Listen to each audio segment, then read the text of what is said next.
Hello, everybody. It is time for another session of the Cloaked Divide.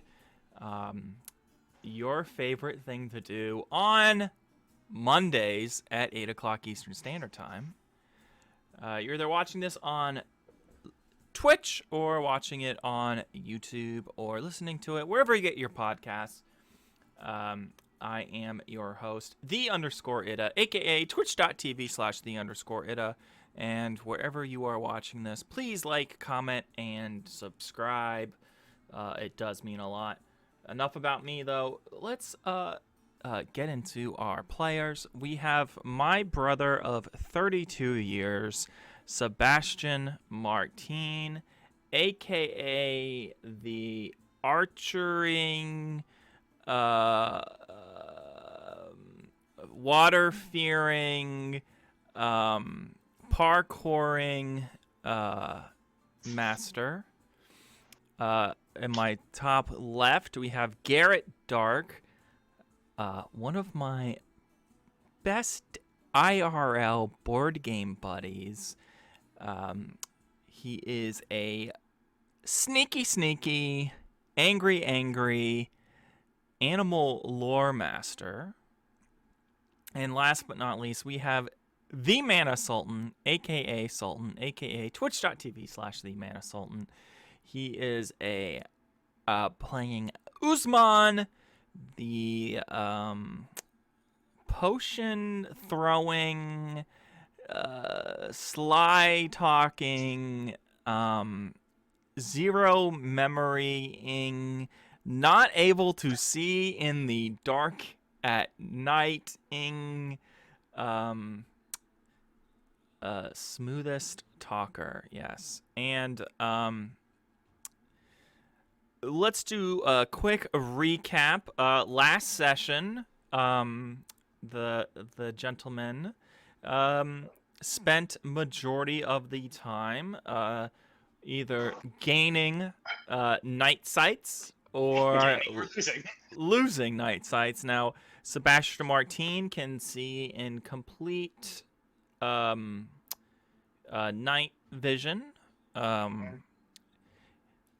Garret, I believe, can see in a little bit of gray shades at night, so not, instead of pitch black, can see some color. And Usmond, regardless of artificial light, cannot see at all when he is outside at night.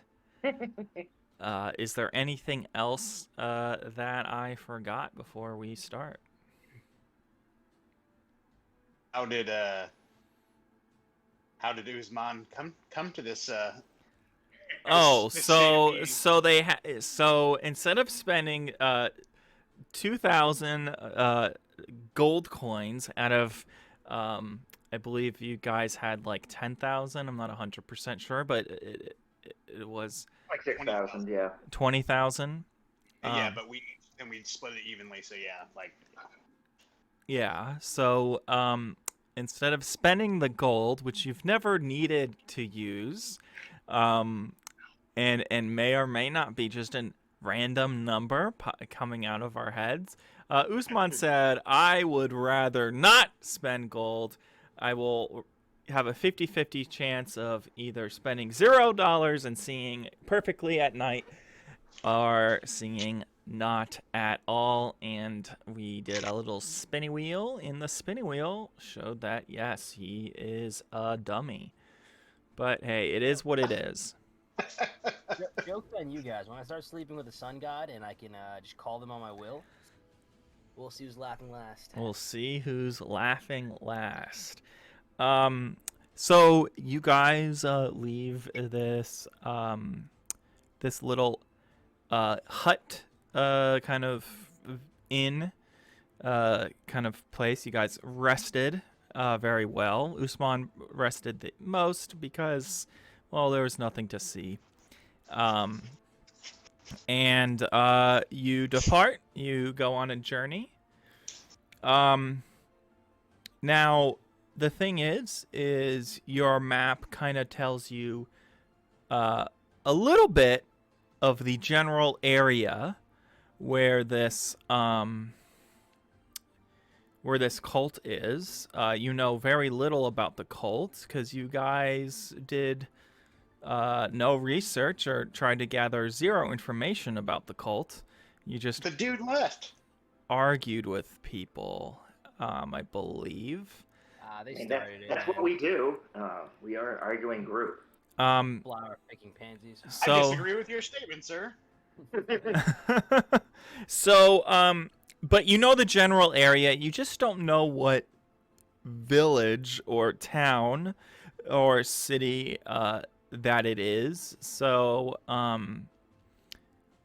you come across, you kind of come to a fork in the road, right? So, it's separated out into 3 paths. There is one path going to one city, one path going to another city, and one path going to a third city. Now, you know 2 of these cities are places that folks are complaining about, right? Or they're the ones that the complaints are coming that this cult is stealing their people. To sacrifice to the giant, well, not giant, but the monster that is inhabiting their town.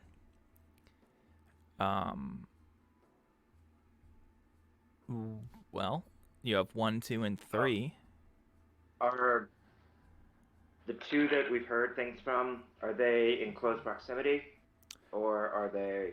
Yeah, so they're all in the same area. That's kind of Yeah. why it's been a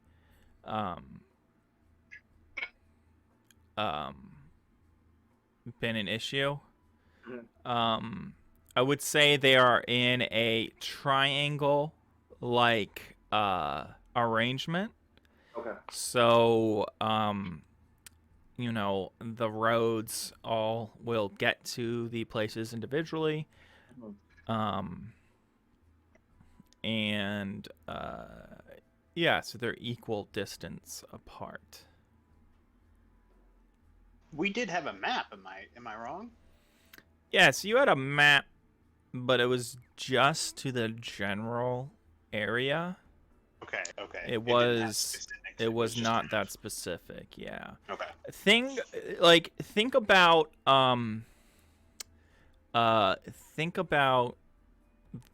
the majority of the way that communication is spread through the land is through people. So this information could be days old, or it could be centuries old, or like century is centuries 100 years. Yes. What's the 10 years? Decades? Decade? Yeah. It could be decades old. It could be 10 years ish. So fresh, but not fresh.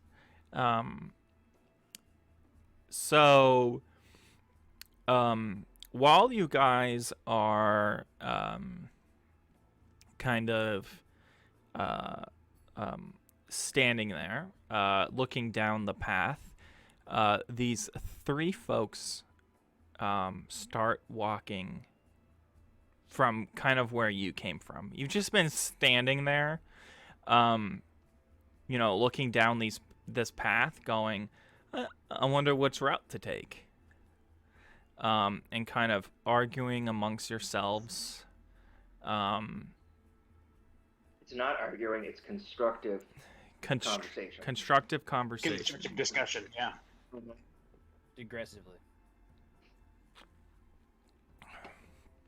And so these folks are kind of keeping to themselves. They're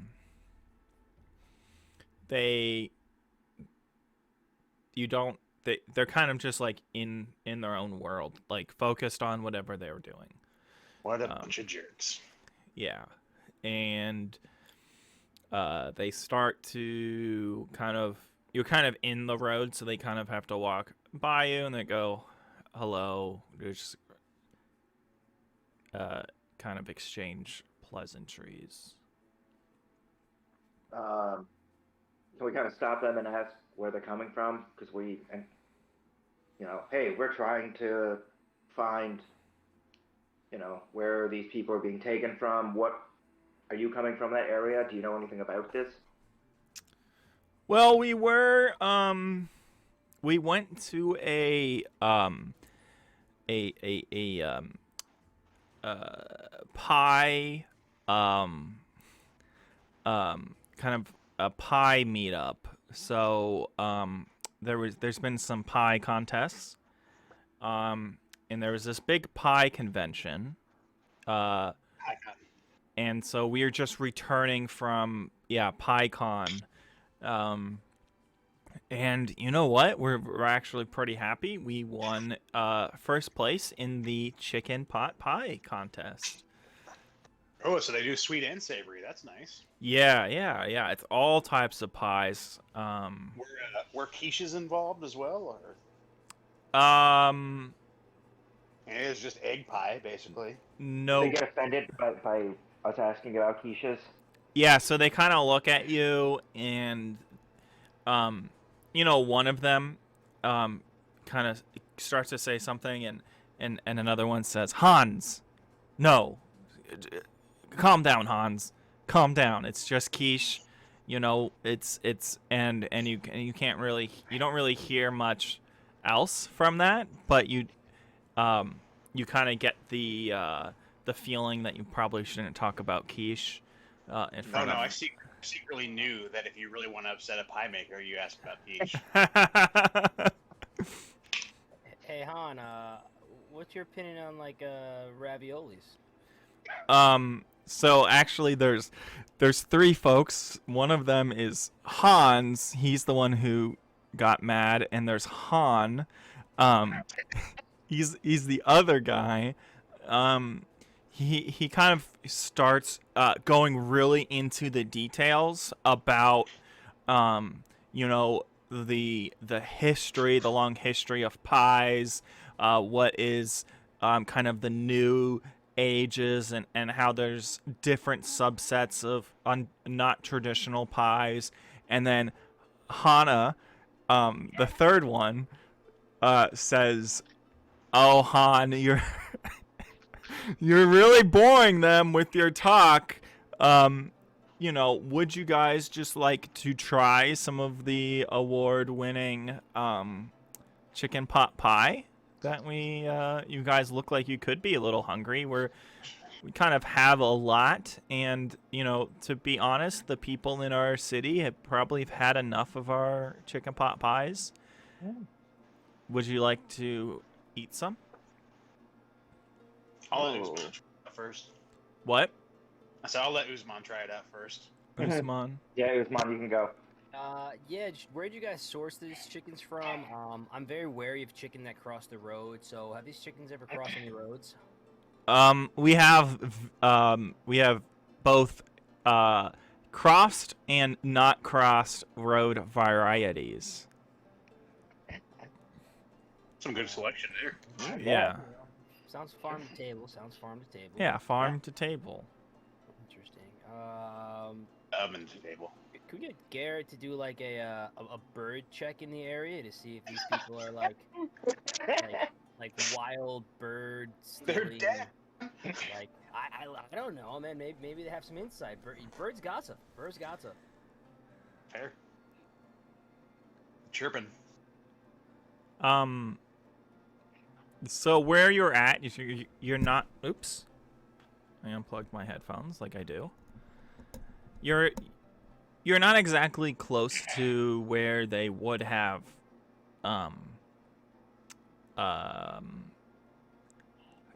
raised these birds, since it's more of a farm than it is wild birds. They're raised in a CAFCO, a controlled animal feedlot operation. Garret would have to eat a piece of the pie to tell you if it was the cross the road or uncrossed road variety? I'm a little turned off by these machine-made chickens. Oh man. But I mean, that's where everyone gets their chickens from. If you want to feed all the people, you have to make some sacrifices, friend. Mm-hmm. Yeah, we sacrifice education for prostitution. Quality chicken. Damn it. How much have do we have to standards. sacrifice? Listen, guys, I recently lost my sight, so can you just model how you would eat this? And this is me talking to the pie people. Like, how would you guys go about eating this? That's why I wanted you to try it first, because in case you died, I was like, you have less to lose. That's what I'm saying. Well, I mean, these people are they're wearing the ribbons that they won. I wouldn't think that they are just like very indirect robbers where they feed you poison pies. And then It's a long con, man. yeah, like a really follow you while you have dysentery, and just wait. We pissed off a lot of people, guys. I'm just saying. Mm-hmm. Wouldn't be surprised. True. So yeah, while you guys have pissed off a lot of people, you're kind of far away from the town of Middlebrook. You know, you're on your way to this new area, and almost no one would know who you are. Besides the fact that you have these markings on your wrists. All right. Kind pie folk, let me pay you for your generous offering. How much would one of these pies cost? Since I have an extra $2,000. That didn't You go know, away, so. we are actually gonna settle down for a moment, and heat up one of these pies since there are no microwaves, in this. We're kind of a little tired, so yeah, since they are award-winning pies, there are 10. I would say 10 gold coins for all of you guys to have enough food for the pie. Enough. I got you. Take a 50 spot pie, people. Let's get cozy. Is that like as much pie as we can eat for 10? That seems like a lot. Sounds pretty good. No, Yeah, it's I one take it. pie. One pie for 10 gold? Yeah. Is Like, your it's a chicken nice hot pie. or- It's a very expensive pie, but it's a really good pie. And, I mean, How much does the average worker make in a day? Usmond already gave them the 50 gold pieces. Okay, well, it's fine then. He's already throwing his money I'm just around. gonna kill them while they sleep, and I'll get it back. Don't worry.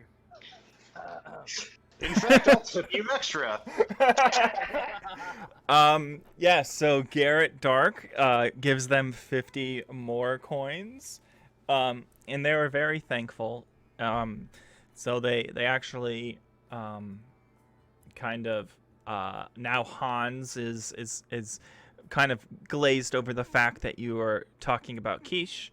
And Han is just talking with Usmond about the various pies and ravioli, calzones, what are they? Uncrustables, pretty much any filled crusty things. In the side. Direction. The side kind of events that were at PyCon.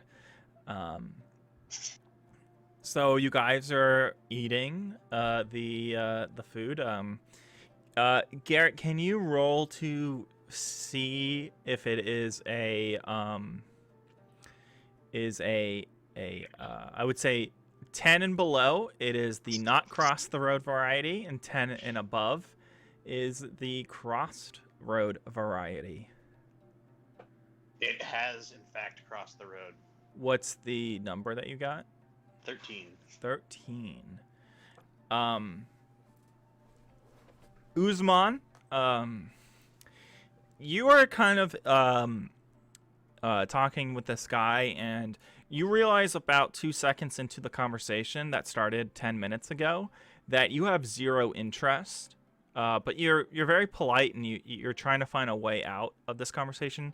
Can you roll to see like your ease of getting out of this conversation? Quick question, no blue or red? Let's go. We'll take the blue pill Like the blue pill. and stay in reality. You mother... I got a 2. So you are just kind of you say, and you go to talk, but you cough, and he starts asking you about all your symptoms, everything, you know, how you're doing. When was the last time you drank water? When's the last time you slept? And now you're in this kind of health. When's the last time you could see in the dark? Yeah, when was the last time you could see in the dark? And then Sebastian, can you roll for I guess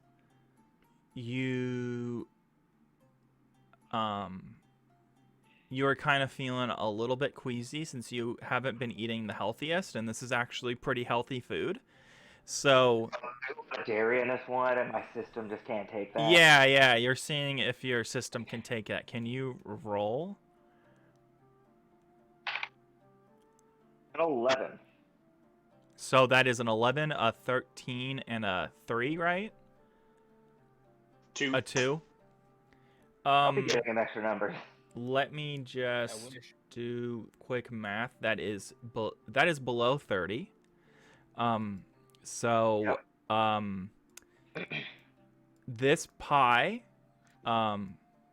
actually, what happened is you're kind of feeling something really good, and you think, wow.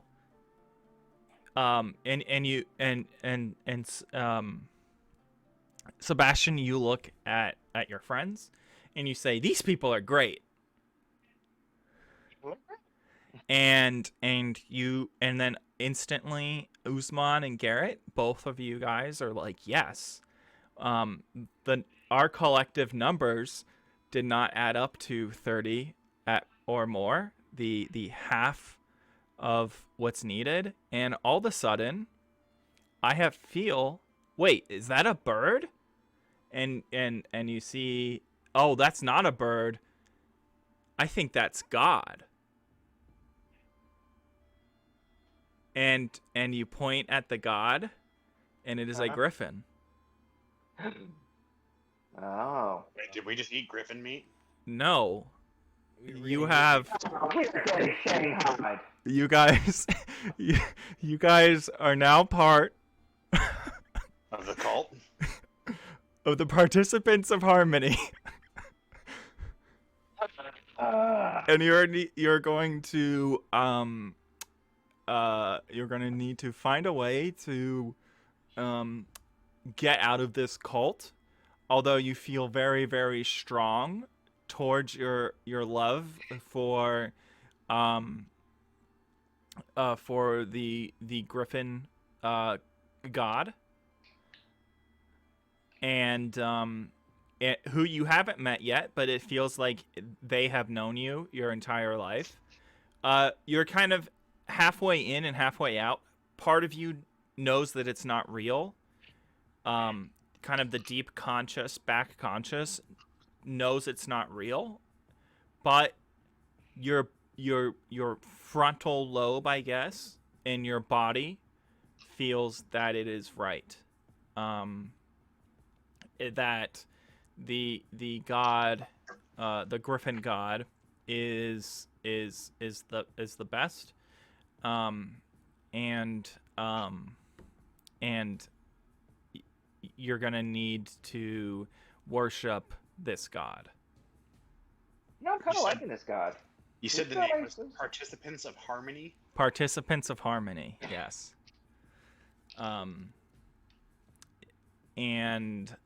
So you guys enjoy your enjoy kind of this nice dinner.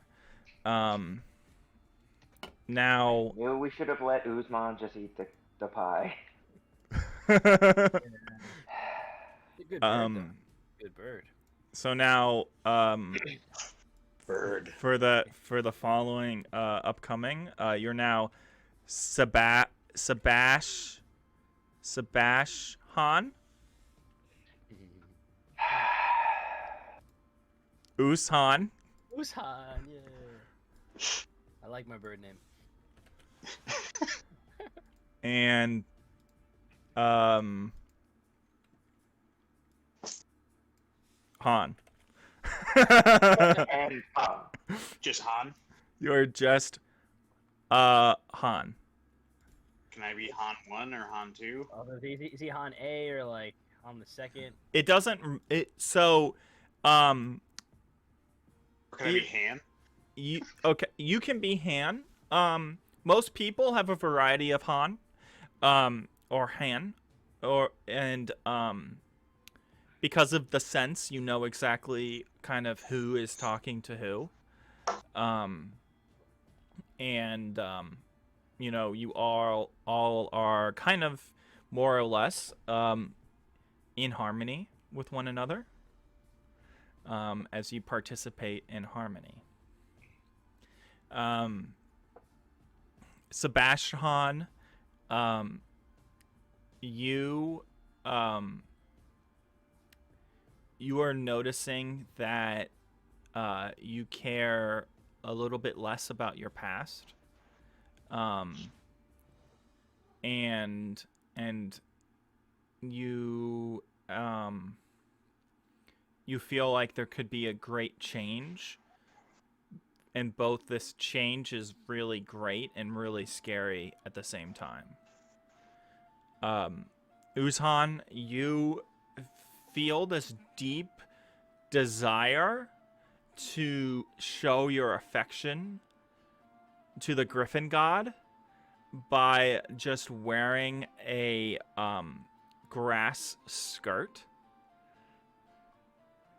Okay. And Han, you, out of everyone, you seem the most grounded in what is called the before life. Where, you know, while you still love the Griffin God, you're constantly kind of looking at your tattoos and kind of having a reminder that this isn't natural. So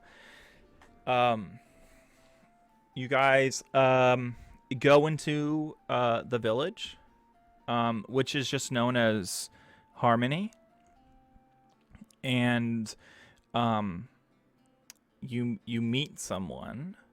The Hannah. Now you were talking to Hannah, but Hannah, she is kind of the high priestess of the area. Good for them. Yeah. Progressive. Yeah, and she looks at you and smiles and says, "Welcome to Harmony. We need to get you guys started right away. Is there anything you need right now?"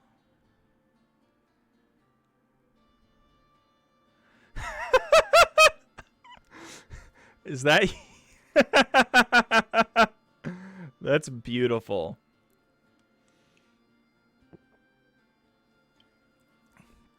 You're on mute.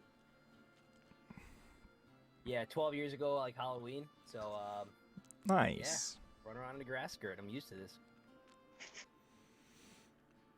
Let's I'm gonna ask the goddess if the skirt clashes with my top. She looks at you and goes, as as long as it doesn't interfere with you worshiping Hanna-Barbera.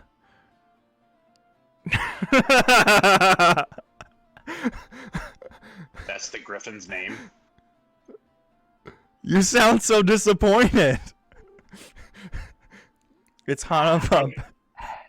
I didn't know what I was expecting, but it's not a surprise. It's Hanna-Barbera. Yep, yep, yep.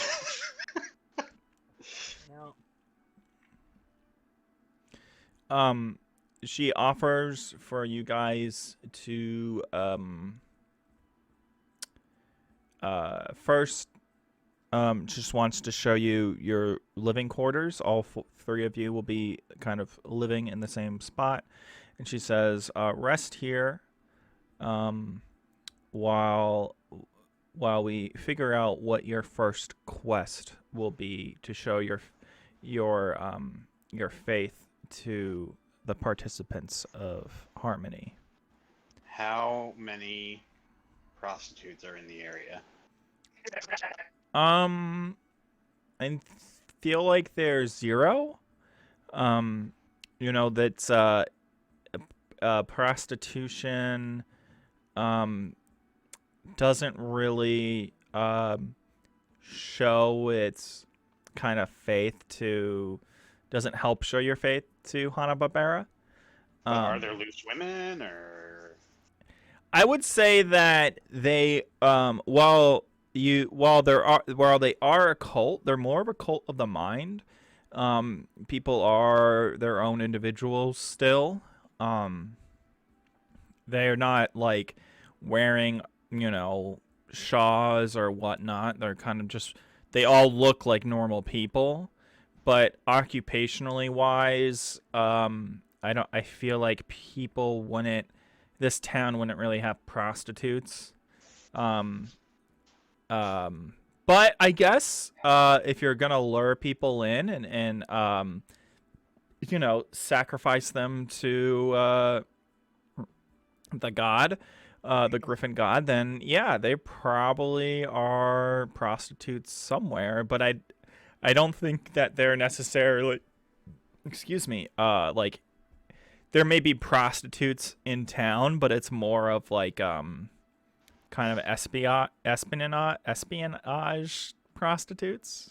No, so they're not like actively prostituting? Not in town, no. So we can have sex with them, we just don't have to pay them. This is what I got out of this conversation. Well, it'd be like having sex with anyone. But you gotta do it during the day. Yeah. It gets better at night, man. Boobs are my boobs. I got boobs, man. It's all the same on the inside. I don't know what to tell you. Leave me alone, guys. Leave me alone. So, while you're kind of resting in your area, you kind of have a very a nice like, I would say this town is a lot nicer than Middlebrook, than the village.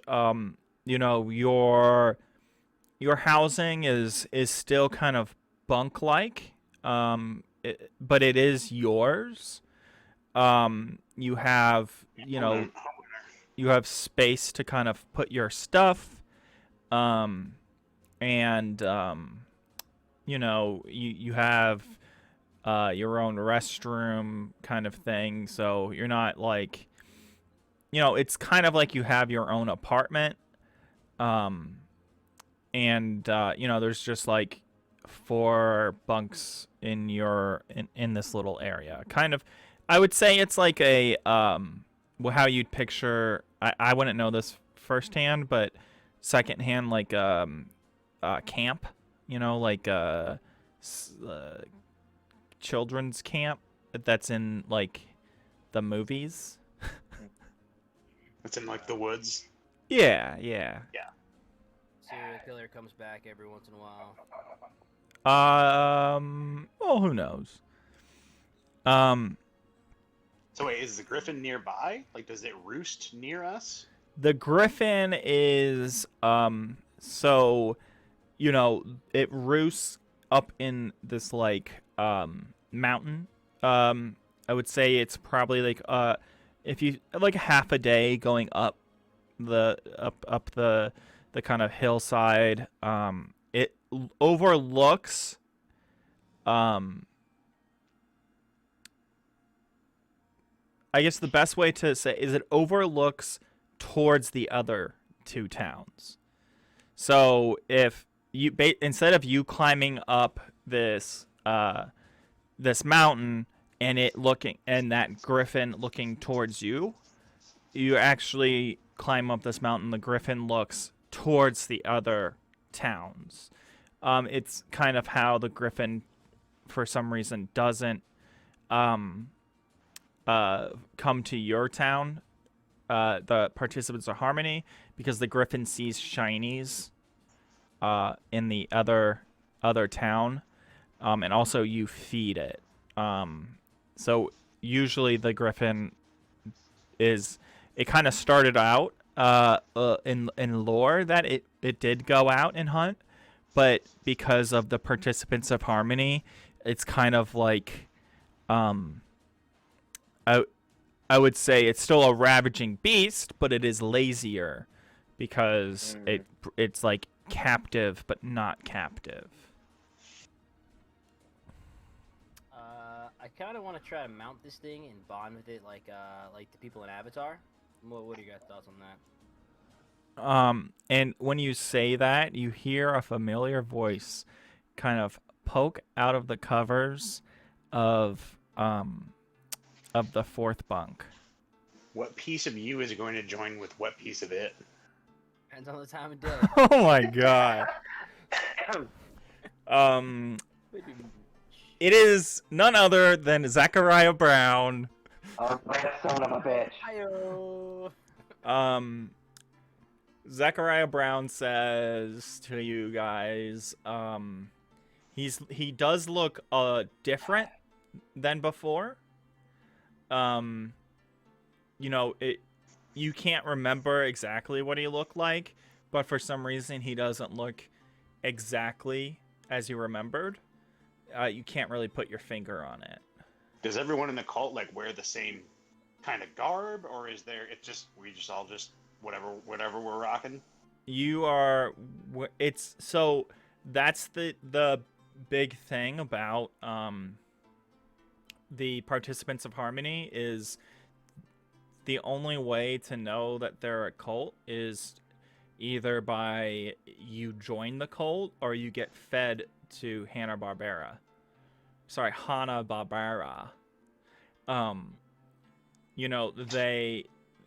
The town looks Harmony looks exactly like any other village, except its inhabitants are part of a cult. Zachariah Brown looks at you guys and says, just a quick feeler. What do you think about this? Because he obviously hasn't talked to you. Like, how do you guys feel about Hanna-Barbera? Like him a hell of a lot better than you. I'm gonna throw my pillow at him. I'm gonna take one of my arrows out and kind of lunge towards him. Straight up arrow, right at him. He is a lot more. Well, I would say roll on it.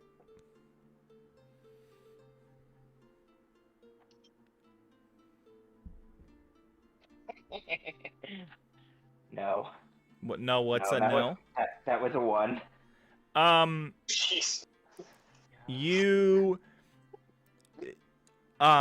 So you now have a kind of when the words come out of your mouth and the anger, you go to throw it and you completely whiff, and just like the feeling of whiffing completely, you feel like you have done a 180 towards your feelings to Zachariah Brown. So you no longer hate Sebastian, you no longer hate Zachariah Brown. You actually now you respect him as a person, and I would say that is as far as it will go in that direction. But you no longer hate him. You know what? I don't know why, but all of a sudden I really just respect you. Like, I get it. I get what we try to do to you, and no, man, like you're pretty cool. And he says, "Wait 1 second. Leroy is eating something." Yeah. Well, I don't know what that means, but like, I get it. It's pretty profound. I respect your right to say it. Yeah. I hear you. I see you.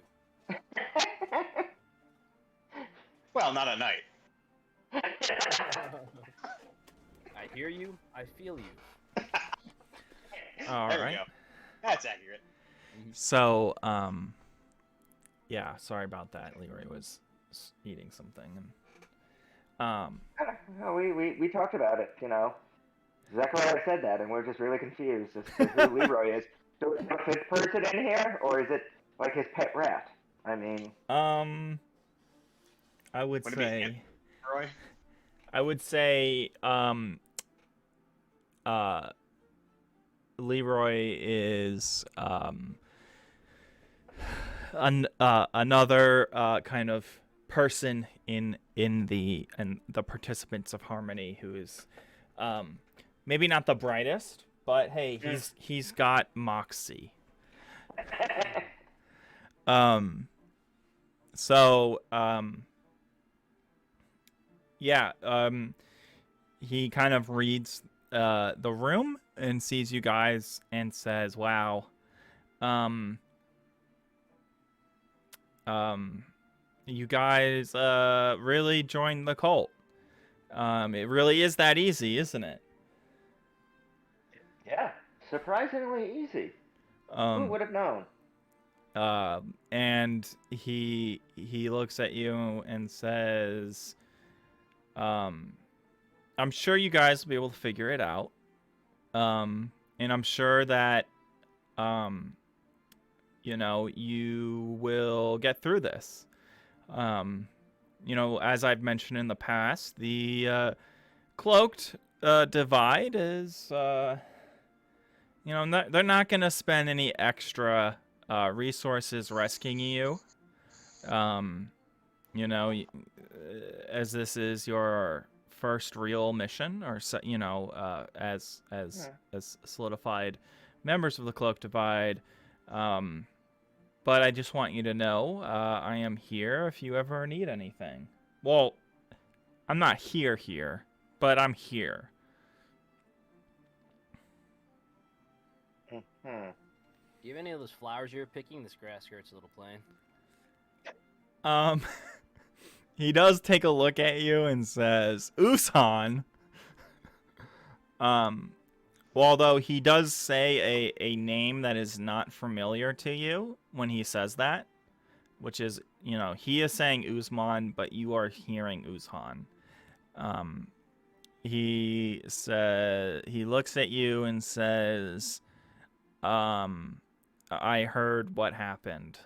I am deeply sorry for your idiocracy. Hopefully there's someone in this party who can kind of guide you guys into out of this." And I then feel like you can heal me, man. Can you heal me, Zach? You know, since we're all buddies and everything now, you're basically part of the guild, the clan. Like you're one of us. You know, I'm sure you have like a little like droplets or something in so your pocket. sorry, I keep unplugging this. He says, I have trade in this area, and I am one of the very few people who can come and go without issue. So, and he says, I must get back to my estate before nightfall. And then he leaves. It's putting a fancy word on it. That is true. I like him, but there's just something about him I just can't put my finger on. Can't put your finger on him or in him? I mean, call him A, call him B. So, as you go to sleep, for the night, you kind of get rested up. You attend a Participants of Harmony, study session. I would like you guys to roll, to see how much you learned. Rolling the red one this time. 9. 14. 20? Yeah. Oops. I never any of these before. Okay. Nice.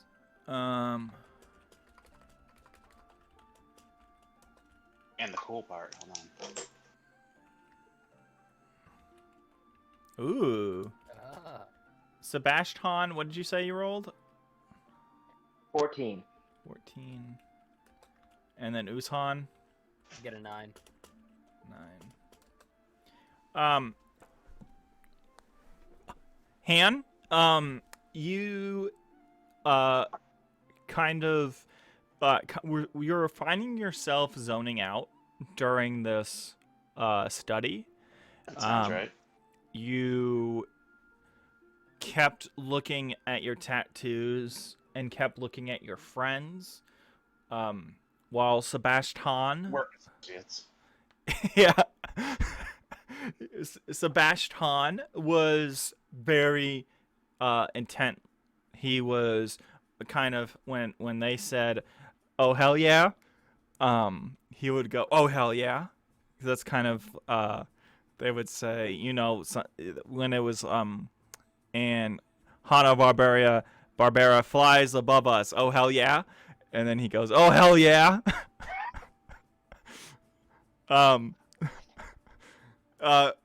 With Hanna-Barbera, all things are able. Oh hell yeah, and he goes, "Oh hell yeah." So Does he throw down some Budweiser for us to drink? Oh, no. hell yeah. I was gonna say, this is some reference I'm not getting, so. I would just, in your brain, just imagine instead of when people say amen, they say, "Oh hell yeah." Yeah. Okay. And then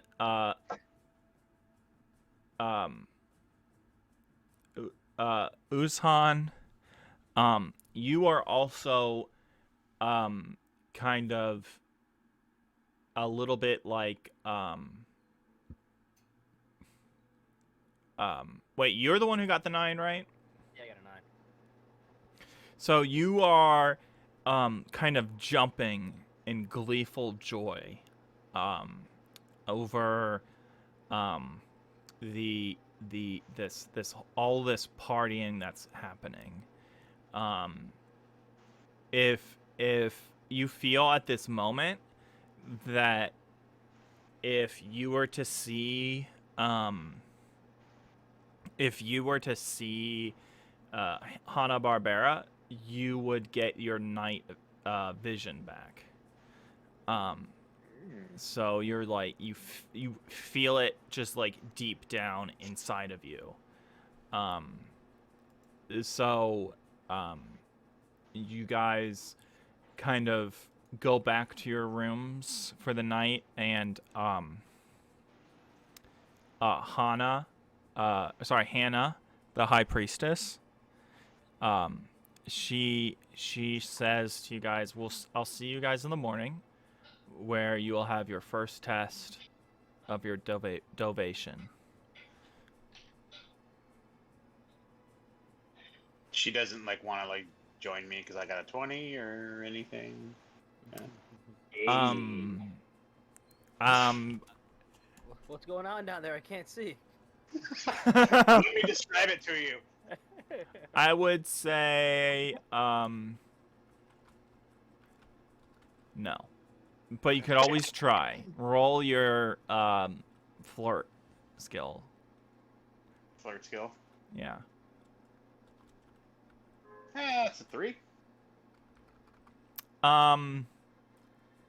You say you go up to her, you have this great poem you kind of worked on in your head, and you look at her and you go and in your mind you're reciting this poem, but in reality you just say, "Hey, sugar tits, I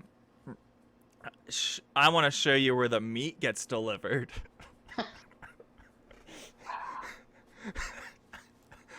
And I've actually used that line in real life, and it didn't work that well then either. yeah. And she looks at you and says, I worry about you. But, you know, all will be shown when the light comes to fruition.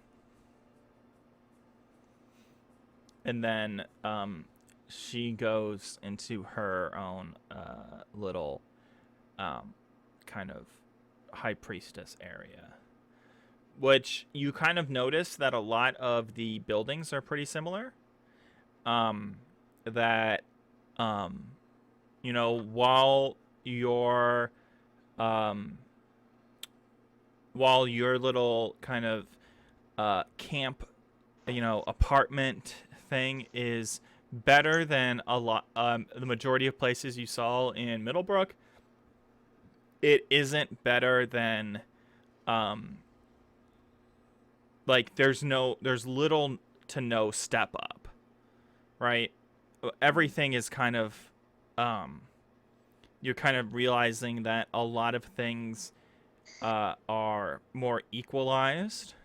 Now the high priestess has like a little bit bigger area and has less roommates, but it's not completely drastically different than your little spot. So it's a little more socialist. It is a little bit more socialist. The participants. We assume the high priestess has friends there too?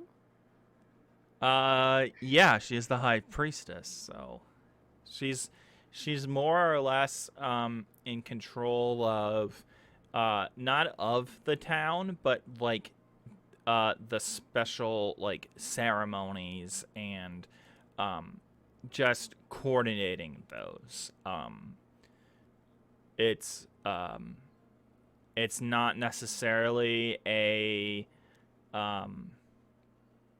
like a lot of the positions, I guess, in this town in Harmony are not really up to interpretations. It's more just you're doing this job.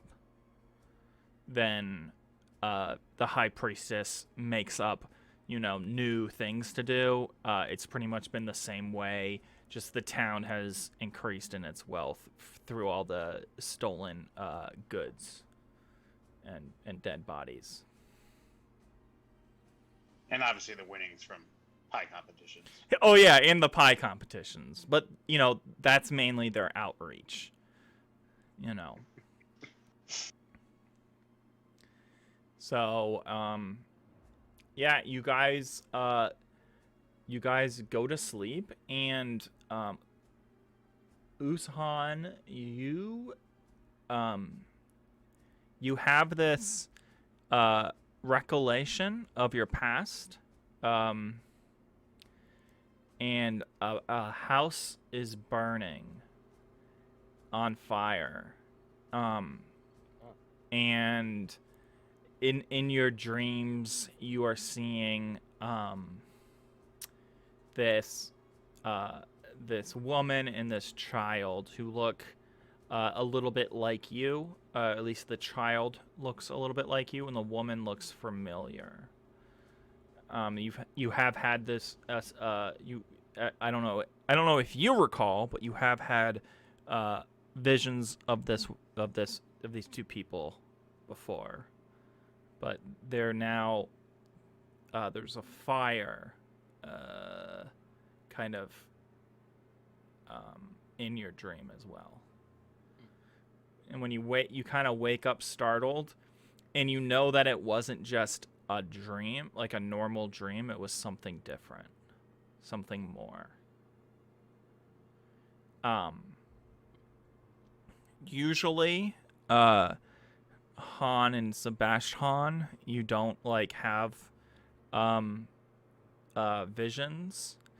Han, or you have a dream that's more of like a nightmare. You saw somebody in a crowd with the same tattoo as you, and then you're kind of like chasing them, and you can't. The closer you feel like you get to this person, the further away they seem, and you can never quite get close enough. Sebastian, you dream of Zachariah Brown. It's not a sexual dream, so let's not go down that path. I wasn't going down that path. That's lame. It should have been. It's more of you have a feeling that you guys haven't not you guys, but you haven't unlocked Zachariah Brown's full potential. In your new admiration for him, you feel like there's more to Zachariah Brown than you have had so far. And with that, we have hit an hour of our RPG. So yeah, just as a reminder, the Cloaked Divide is hour-long sessions. If you have enjoyed this foray into, We like furries, yeah. yeah, furries into our That's why I was hitting on the priestess. team joining a cult, stay tuned and come back next week, 8 o'clock Eastern Standard Time, for some cult-like action.